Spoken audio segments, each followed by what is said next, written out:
Spotify has been all over the news in the last week because of Joe Rogan. But Joe Rogan is a symptom of a much bigger problem. And now, a look at this week in podcasting news. It's the Jag Show Podcast. If you haven't heard, the Joe Rogan Experience, one of the biggest podcasts in the world, has come under heavy scrutiny for promoting COVID misinformation. Several artists, led by Neil Young, have pulled or are in the process of trying to pull their music off of Spotify. And while we still don't have hard numbers, the hashtag #DeleteSpotify has been trending. The response from Spotify was lukewarm at best. The usual talk about free speech and not wanting to promote dangerous misinformation, blah, blah, blah. Oh, and they're going to put a warning label in front of podcasts that discuss COVID. No idea what criteria have to be met to get that warning label, because after all, ubiquitous warnings have worked so well for Facebook posts. The bigger issue here is Spotify's desire to be a closed ecosystem, a sort of podcast and music monopoly, if you will. They've invested hundreds of millions of dollars into podcasting, including $100 million to Rogan himself to become exclusive to Spotify and not available anywhere else.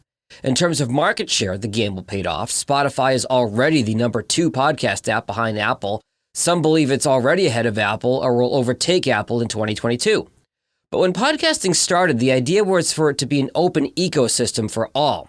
That's why shows went up through RSS feeds, allowing anyone or any app to pull and display that content for their users. But Spotify is trying to take over. Just take a look at the Anchor platform owned by Spotify. Now, it's enticing for new podcasters because you can have your show hosted there for free. But there are questions around who owns your content, whether or not it'll connect to Apple, and even if it'll play everywhere. A change in their file type made Anchor shows unplayable on some podcast apps earlier this month. Trust me, you are better off spending that $15 a month for a service like Simplecast, Blueberry, Libsyn, Buzzsprout, plus you'll get more accurate stats about your listeners. Okay, back to Joe Rogan. Imagine he was not exclusive to Spotify. Would it be in Neil Young's best interest to pull his music off of the internet entirely, or at least everywhere Joe Rogan is? That would mean Apple, YouTube, Google, Facebook, and more. Probably not. But by being exclusive, Spotify puts a giant target on their own back. It's a good goal to be a leader in the podcasting space, but when you try to be the only space, you could end up with a major PR problem. They have an earnings call on Wednesday. That should be interesting.